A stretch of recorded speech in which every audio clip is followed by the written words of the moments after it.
Syedaralun Panitia Pengawas Pemilihan atau Panwasli Kota Sabang mengadakan kegiatan sosialisasi pencegahan pelanggaran dan sengketa proses pemilu di Acara Sakofi pada Rabu 27 Juli 2022. Pantauan serambinews.com, kegiatan tersebut turut mengundang unsur partai politik yang sudah terdaftar baik Parnas maupun Parlok, relawan pemilu anti money politik, Gampong Anak Laut, dan awak media.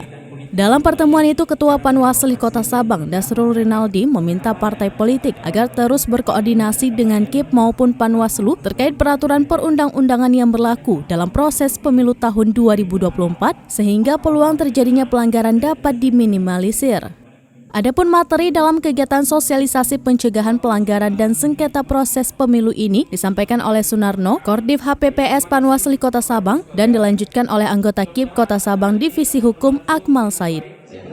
Pelanggaran sengketa ini adalah kita itu mendapatkan laporan. Itu ada laporan dari masyarakat, baik itu laporan dari peserta pemilu, baik itu dari orang-orang lain yang tentunya yang merasa dirugikan atau orang-orang lain yang melihat adanya pelanggaran-pelanggaran pemilu yang ada di daerahnya.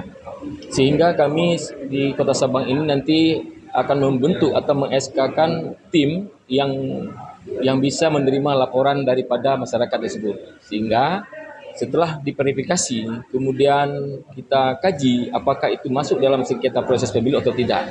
Nah, kalau masuk ke dalam sengketa proses pemilu, kita juga nanti akan memediasi. Kami berharap di tingkat mediasi ini akan selesai.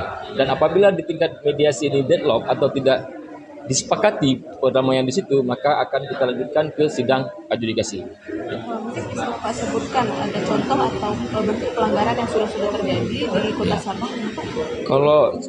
Kalau di Kota Sabang itu, kalau untuk sengketa proses ini, dia adalah yang ditimbulkan oleh SK atau berita acara yang dikeluarkan oleh KPU atau KIP sendiri. Nah, di sini ada peserta pemilu, misalnya dia merasa dirugikan, jadi dia itu melapor ke Panwas untuk dilakukan proses mediasi, ataupun nanti apabila tidak terjadi mediasi maka akan dilanjutkan dengan adjudikasi.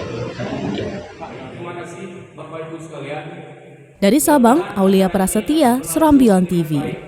Meminta masukan, tanggapan ataupun pertanyaan dari Bapak Ibu semua